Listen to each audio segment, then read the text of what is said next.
Excellent. All right, good morning. One more time. Good morning. That's what I'm talking about. Okay, several housekeeping items before we get started here. Just a reminder of expectations for our students. This morning, we are going to be active listeners for all speakers who visit Brooklyn High School. This means we will observe the following. Our eyes will be on the speaker throughout their presentation. Our voices will be off, meaning we are not holding side conversations while the speaker is speaking. Earbuds and headphones will be put away and out of sight, and hats and hoods will not be worn during the presentation. I also want to point out that there will be a question and answer session toward the end of this presentation. I really want to encourage our students to be listening and thinking if there's anything they would like to ask our speaker. We will receive at least 15 minutes to do so, and please, I encourage you to be brave, to get up here and ask the questions, because I'm positive you are not the only one who has that question. To our staff, I see many of you standing. I appreciate that. If you would like to sit down, you may. Good morning and welcome to everyone in attendance.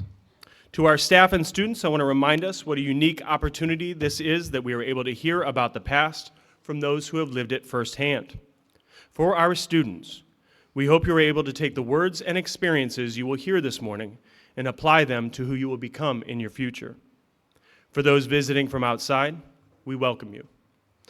Brooklyn City Schools would like to thank Lindsay Friedman from the Kol Israel Foundation in Cleveland for helping to connect us to Mr. Gelbart and for bringing him to Brooklyn this morning. Before we begin, I would like to read some of the information that comes directly from the Kol Israel Foundation's website. A significant number of Holocaust survivors resettled in Cleveland following liberation, with many being the sole surviving members of their family. Here, in Northeast Ohio, they gained comfort and support through connecting with others who shared their wartime experience, religion, and culture. In 1961, Kol Israel built what is thought to be the first monument in the United States dedicated to the memory of the 6 million Jews who were murdered by the Nazis. Buried below the monument are ashes of concentration camp victims. The surrounding walls are engraved with the names of deceased family members, including relatives who died during the Holocaust and survivors who passed away in the ensuing years.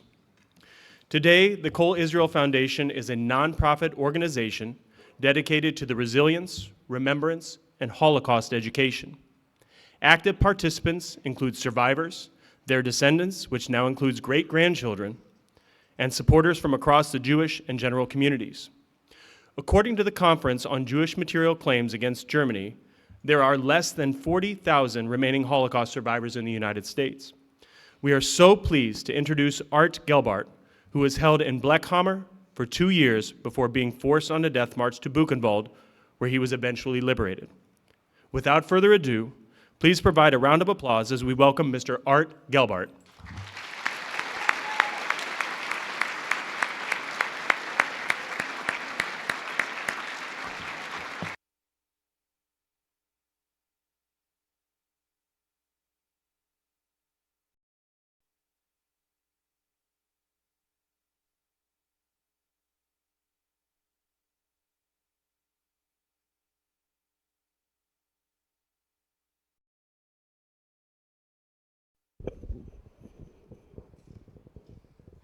There you go. Hi. Just talking to the microphone so they can hear you.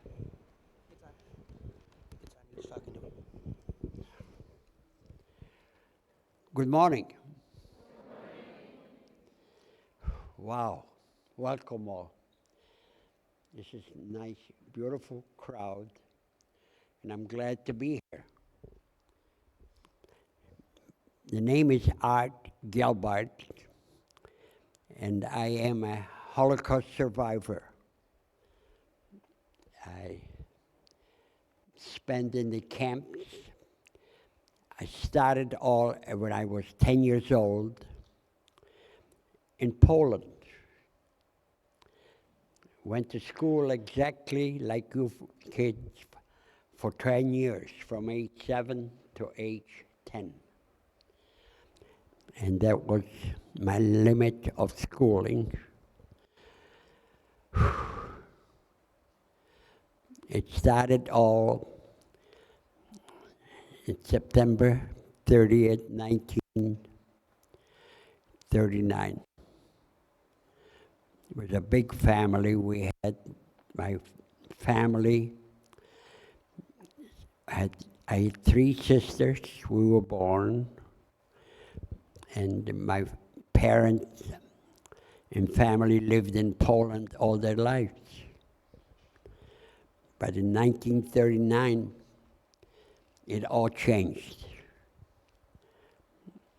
At age 10, my younger sister was 8, and the 2 older sisters were 12 and 14. And I appreciate everything I do, that I remember and can still talk about it. And I enjoy doing it because I think it needs to happen. I remember Wednesday we had markets in the town. My family was all in the meat business, and we had a store. And when the Germans came in, it changed all over again. And the first day, I remember my mother's brother was shot the first day when they came in. It was kind of more to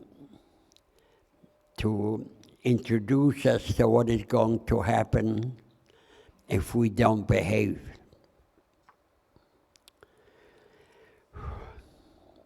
And you have to excuse me a little bit, I gotta catch my breath. And my father and mother took the 3 of us and sent us to go to the big city. But we never made it because the Germans caught up with us. So on the way back, my sisters and I were walking during the day, and we're on the side of the road at night. And when we came back, we found out that what was going on. And then we found out that my father's brother was also shot in the city of Częstochowa, which was a nice city about 10 miles away where I was born, which was in Kłobuck, Poland. Every day when we got up, we had to go and stay at what they called Appellplatz to meet everybody, and some people went to work, and some people were sent out to the different camps. Or the younger people, it was very, very mixed days. And then after a while, we were there, and then my father was taken to camp. My parents at the time were 42 years old. And my mother and us and the children were put into a ghetto. We changed the houses with our neighbors. They moved into our house, and we moved into a home of their own.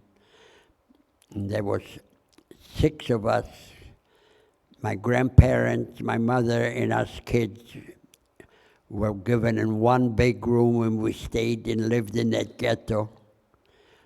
The older people started working already. I was at the time 11 years old, and started working, already taken labor building roads, taking apart houses, and fixing up.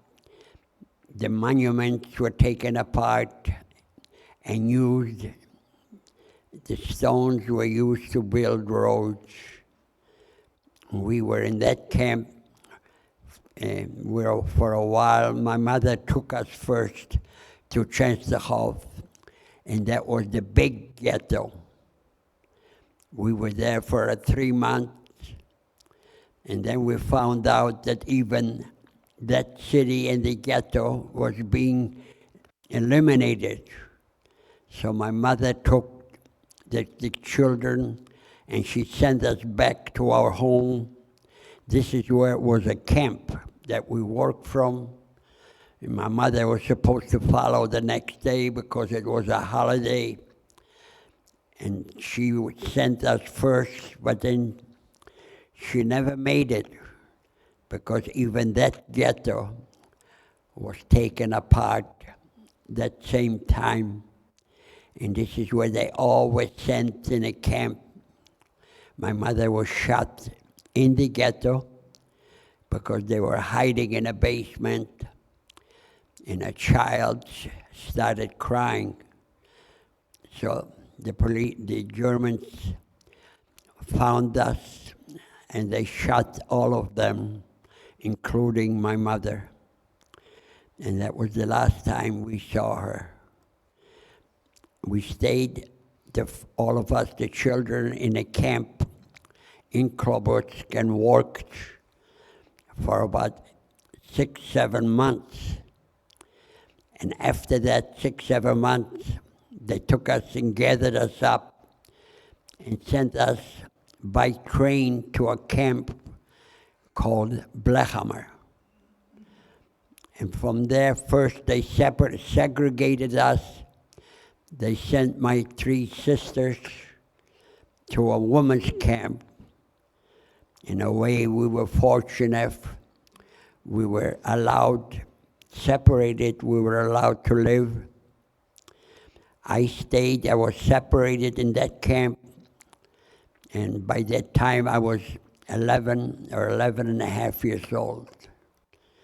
And my friends that knew me told the Germans how I used to work. I had to calluses, and I showed them, and they selected me to stay in that camp, which was Blechhammer. And there was a lot of people from that camp that stayed there. And this is where we stayed and worked every morning. We went out in the morning to work. Again, I was building roads. And Blechhammer was a place where the Germans developed, the gasoline was supplied to all Germany from that place. And we were there. And worked every day. Got up in the morning at 7 o'clock. We were given our breakfast, which was coffee, which I couldn't even drink. I was not used to it. And we were given some soup. And this is when we went out to the work and to build the roads.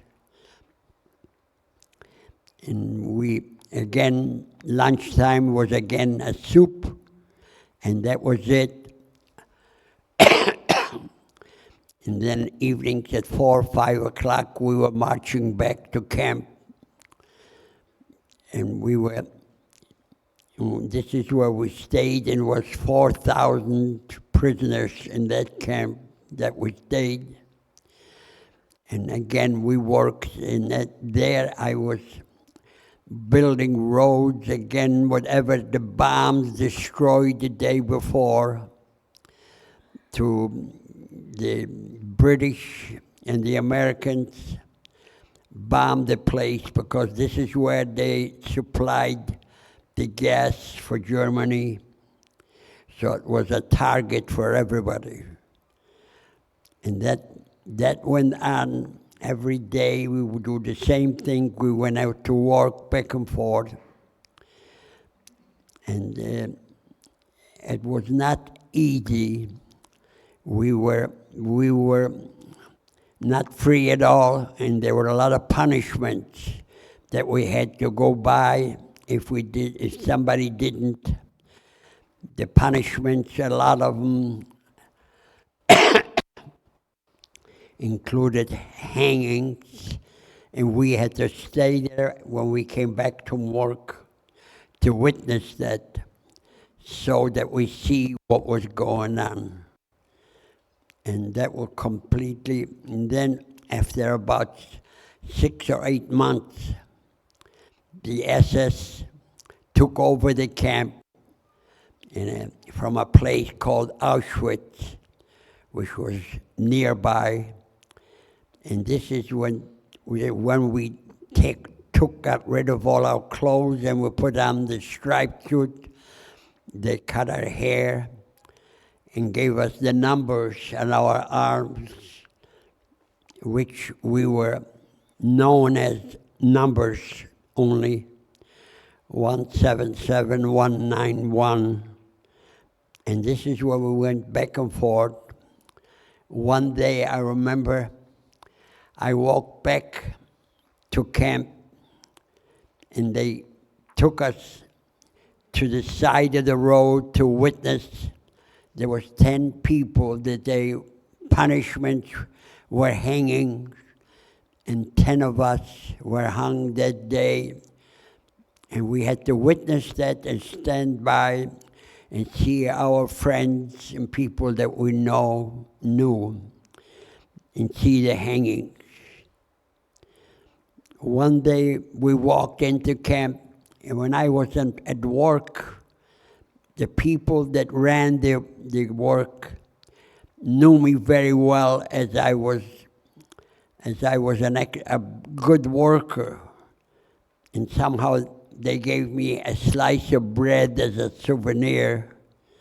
And I walked into the gate, and the German guards saw something bulgy in my waist, and they took me out and found that I had a slice of bread that I was hiding in my belt.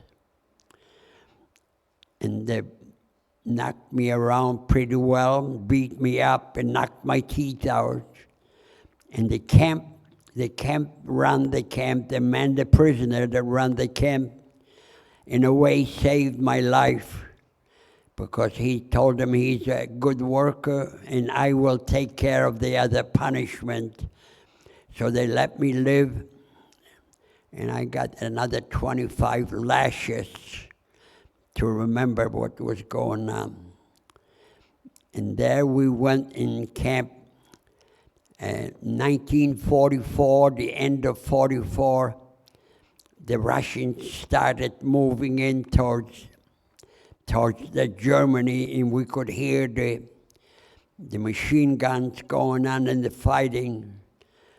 And then in December, the end of December 1944, they packed us up, and they took 4,000 or so prisoners on a death march.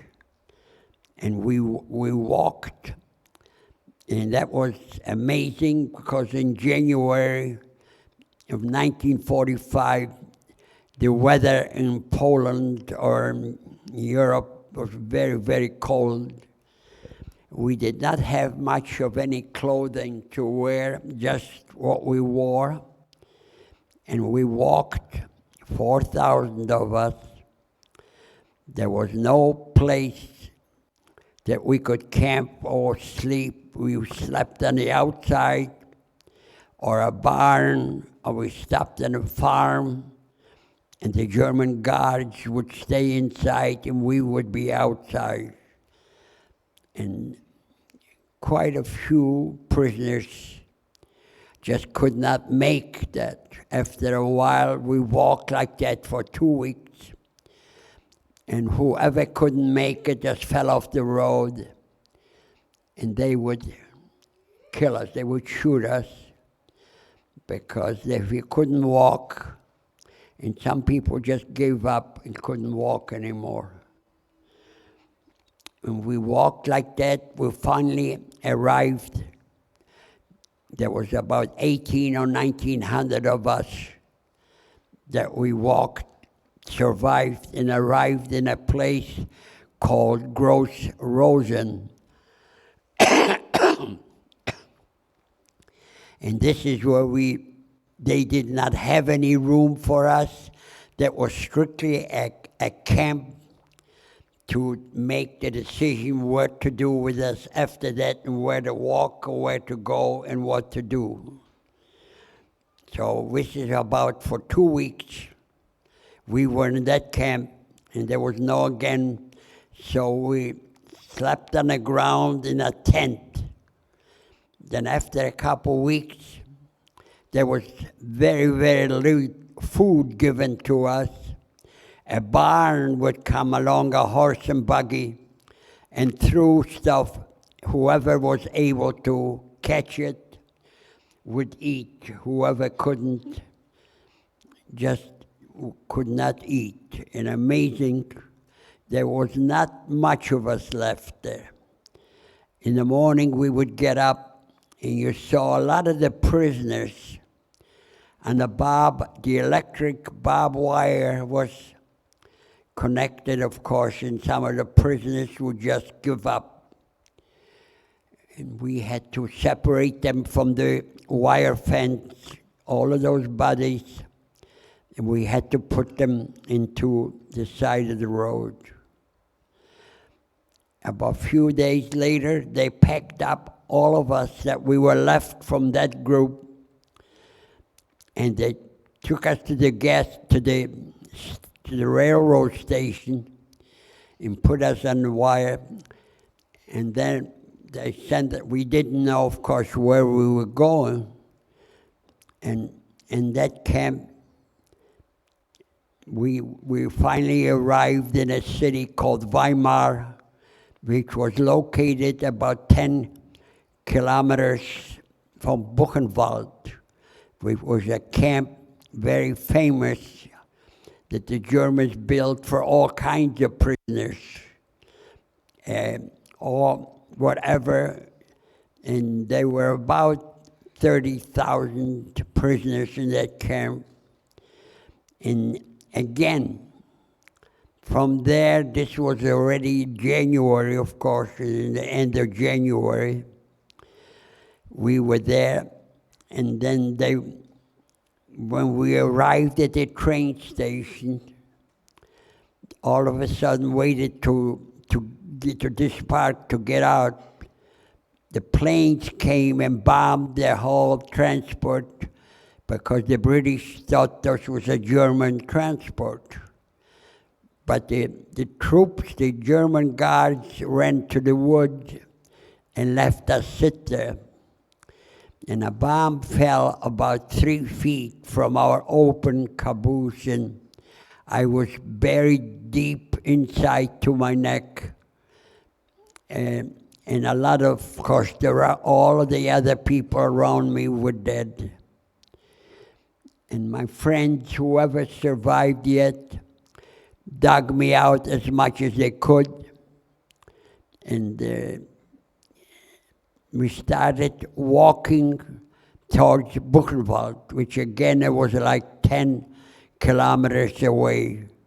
And I was not able to walk, but my friends kind of kept me up and held me up. And we arrived at Buchenwald, and again, this was a camp with so many prisoners, and they did not have any barracks available for us. So we stayed in that big barn, and they put me together, a little bandages or whatever, using whatever means they had, because I could not be doctors. If they would tell them that I was sick or I would, then there was no way to survive. They eliminated you. And I survived that, and I moved into a barrack with a lot of friends. And then after a while, in Buchenwald, there was a camp called Block 66. And at the time, I was 15 years old already, so they came and took me out from that barrack and put me into that children's barrack. With the whole barrack was children, some very well. Eli Wiesel was one of them, one of the prisoners, and a lot of the well-known political prisoners that the Germans gathered from the cities and into that camp. So after a while, we stayed in that barrack, and every morning they would take us up again to the Appellplatz. From there, they chose people to continue on the Death March. And that march was Munich, into Munich or wherever. And whatever they took out that day, the rest of us would go back to our barrack and wait for the next day to be selected again. This was already going into March, and the German troops were moving in close. The Third Army moved in close, and you could hear the fighting, the shooting already, because the Germans resisted the American troops to take over the camp.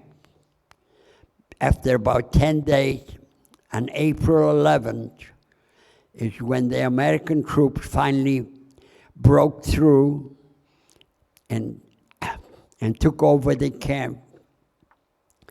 It was kind of mixed up. We didn't know what to do.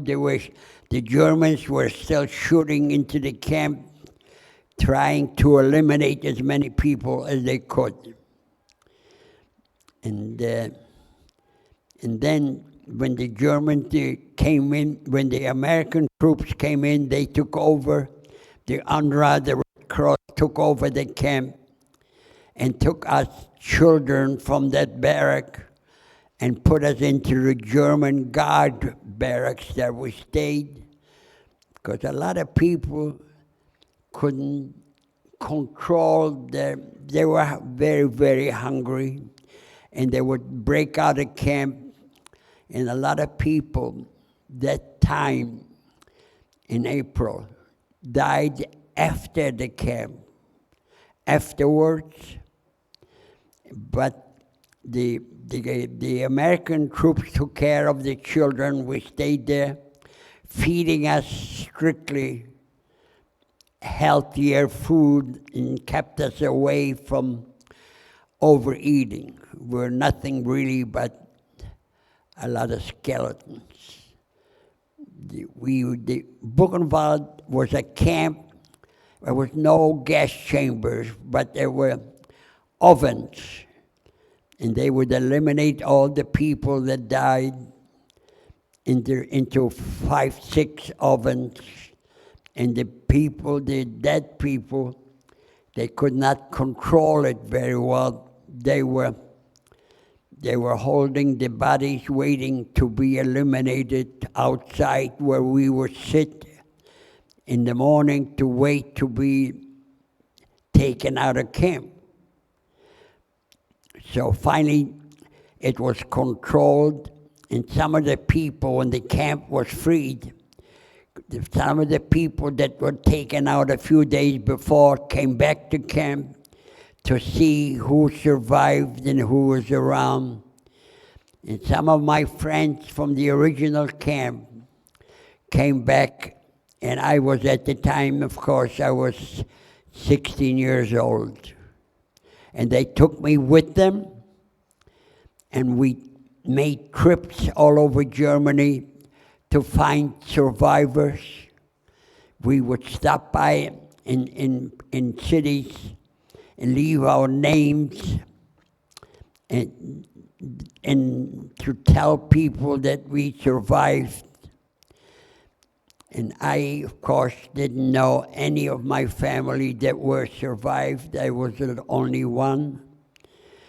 So after a while, we moved from the American zone to the German zone, but we didn't want to stay in the German zone, in the Russian zone. So passed on to the American zone in Germany.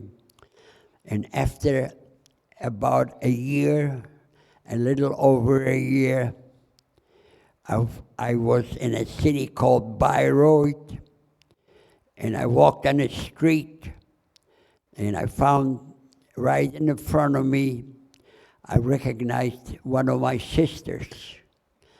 She came looking for survivors. That was my sister that I found her.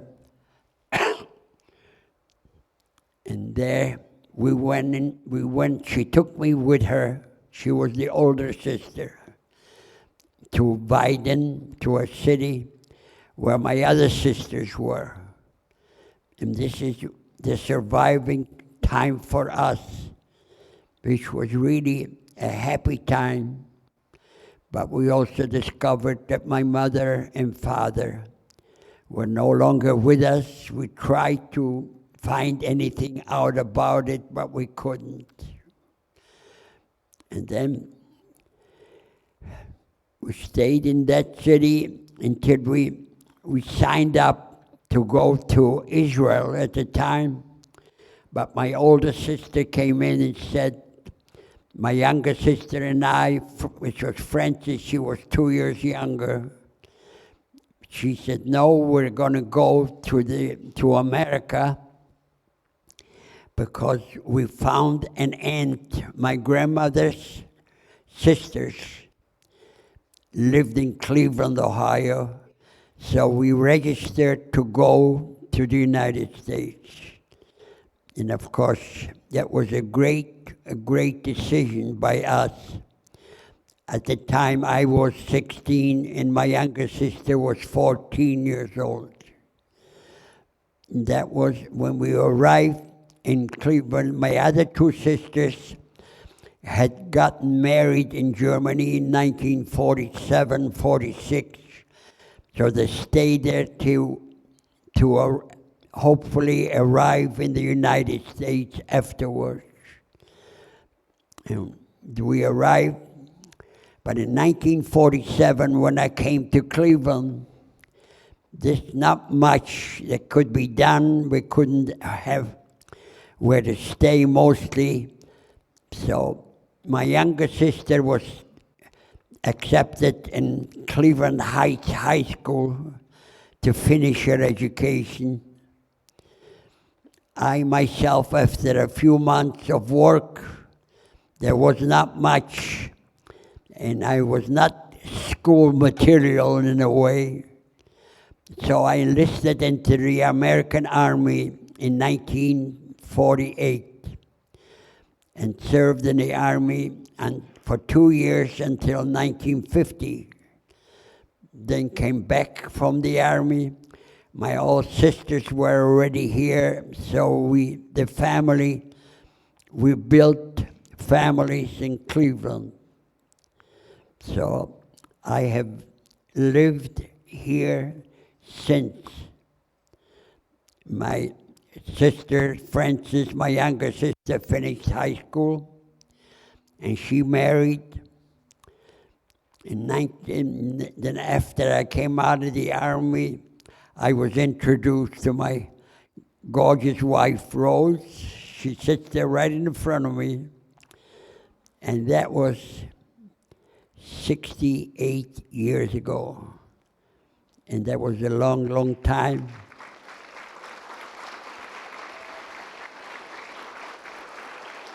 We raised our family. We had 2 sons, all in Cleveland, graduated Cleveland, went back to college, graduated, and they all built families. After a while, all schooling was done in Cleveland, and college in Ann Arbor, Michigan, because we really, my wife and I, loved school that I never had, and we needed the education. And my wife Rose graduated high tie, and they're all, and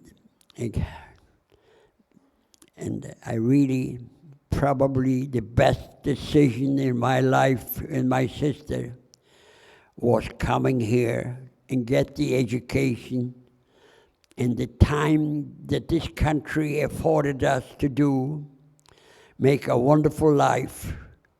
And I never in my life forgot that.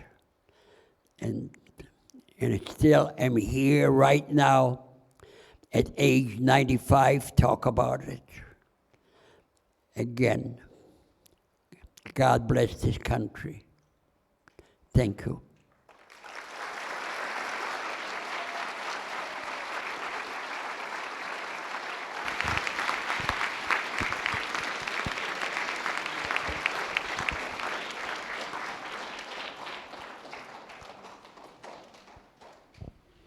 All right, as we said at the very beginning, we want to encourage you guys to come down here and ask some questions. So if you're interested in any questions, I can come around to you or you guys can come down to me. Come around to you, or you guys can come down to me. Come on.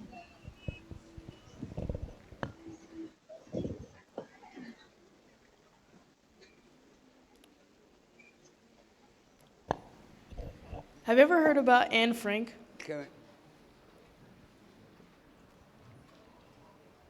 I'm a little hard of hearing. Have you ever heard of Anne Frank? Pardon me? He's asking what's your familiarity with Anne Frank. What? Anne Frank.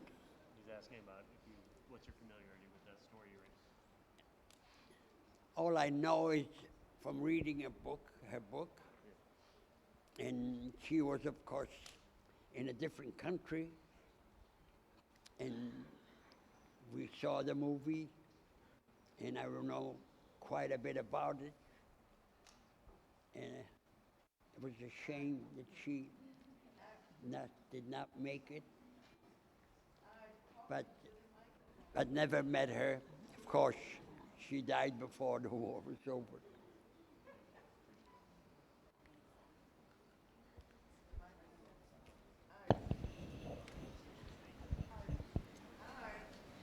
Hello.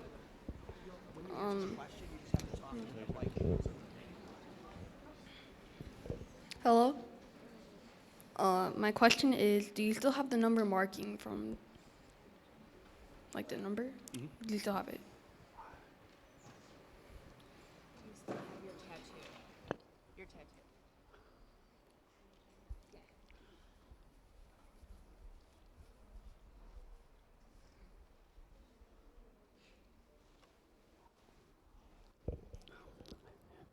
The story about the tattoo is that my grandson, which is now 29 years old, went to our meetings that we had, and she was very impressed, and she says, Papa, I would like to have your tattoo number on my arm.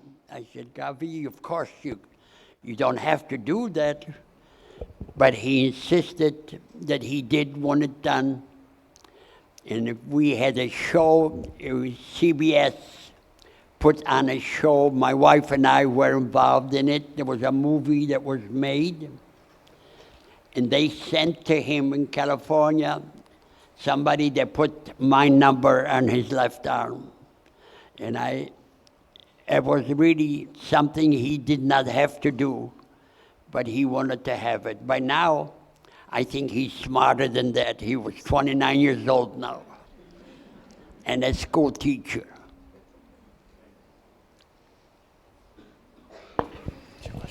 I have a question. What were you thinking about, like, at the beginning of the war?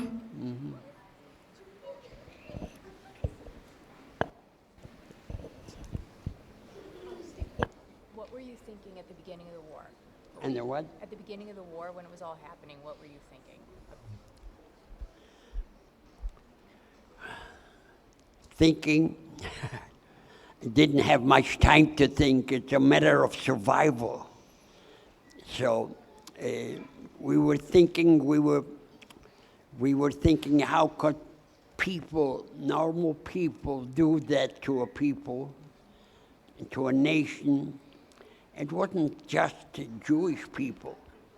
If you have to remember, we knew that there's a matter of 150,000 children.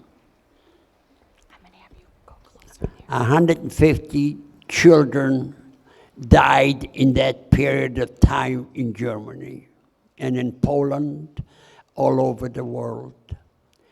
And I saw that happen. Children that I knew that went there and never should. There was too many very young people that died. That was not easy to live with.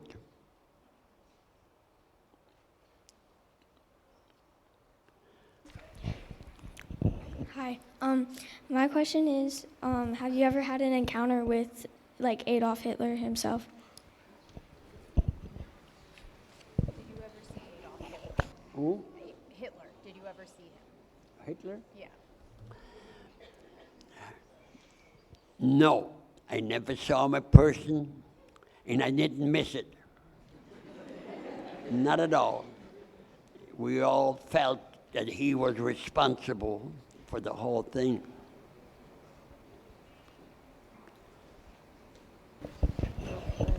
Or like all the different jobs during that time period. Come on, you with it. What were all the jobs you did? All the different jobs you had during your time there? Most of the time, I worked on roads.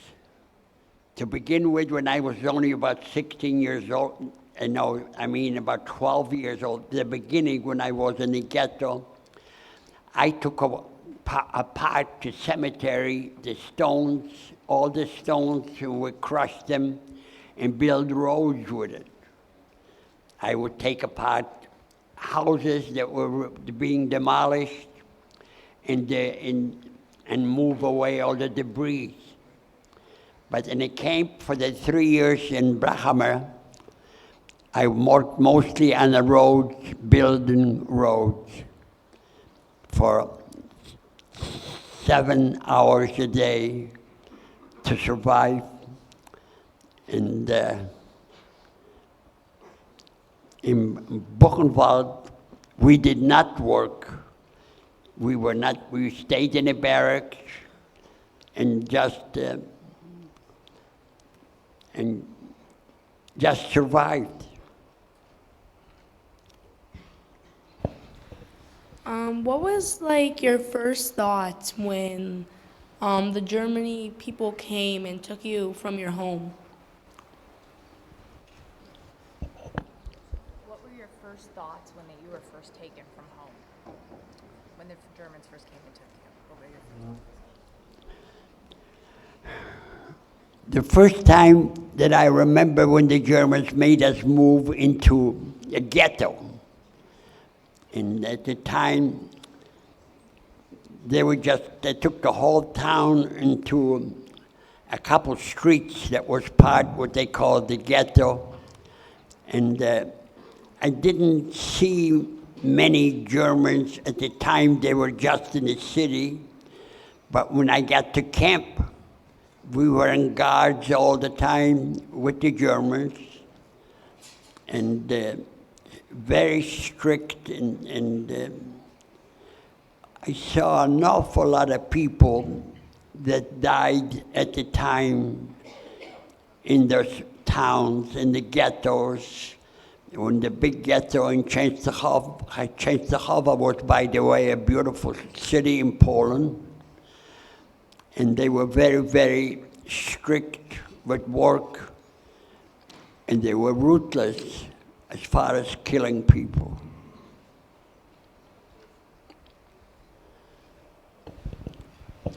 Just for our students, we're going to ask 3 more questions. Okay. Hi. Was there ever a moment in time where you lost hope? Did you ever lose hope? Did you ever lose hope while you were there? Hope was really built into you. It's either you live with it and do it, or you would not survive. And the choices, you had it in you to just wait for another day. And if you lost this nerve of staying alive, you were lost, you didn't make it. I saw too many people that lost their nerve and lost their survival, the guts to live. And that's what it is, for another day, and hope that your family someday, somehow, will get together again.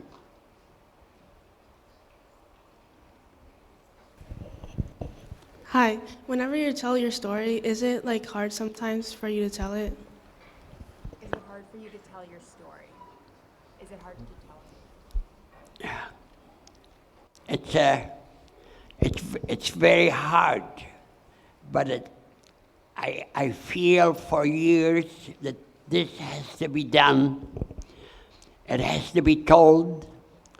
People should know the good and the bad, to see that something like that should never happen again. And to survive was it was your challenge to live another day.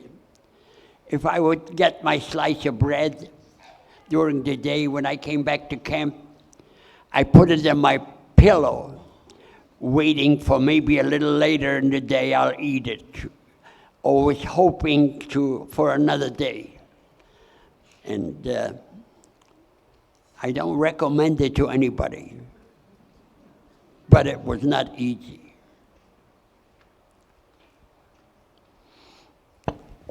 Before we ask our last question, I had invited two students to come down here to provide the gift bags. If they could come on down to this side, please. Hi, how has your life in Cleveland been since you came here? How has your life in Cleveland been since you came here? Great. I raised a family. Cleveland is not a big city, but it's a great city to raise a family. I have had an awful lot of friends here since I've been in Cleveland for 80 years. The West Side, for instance, I used to work right on West 130th Street. There's a company called Supermarket Drug.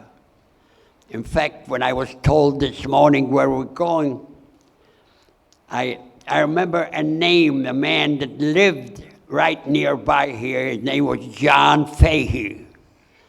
And the name just came up. It was a real wonderful friend of mine. And I enjoyed my time in the Army. I did not speak English very well, but I learned how to speak with very little schooling, but very good friends. And raising a family was probably the best accomplishment that I could have in Cleveland.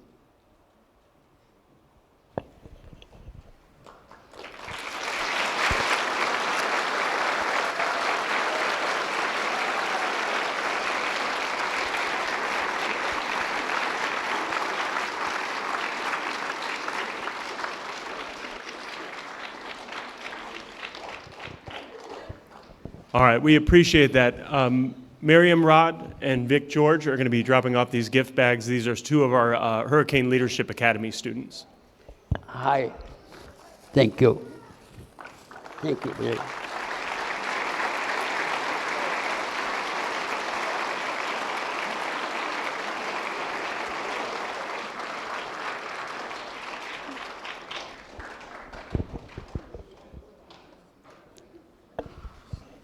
All right, Thank you guys so much for your behavior this Thank morning. you, You guys Dal. were phenomenal. We really, really, really appreciate everything.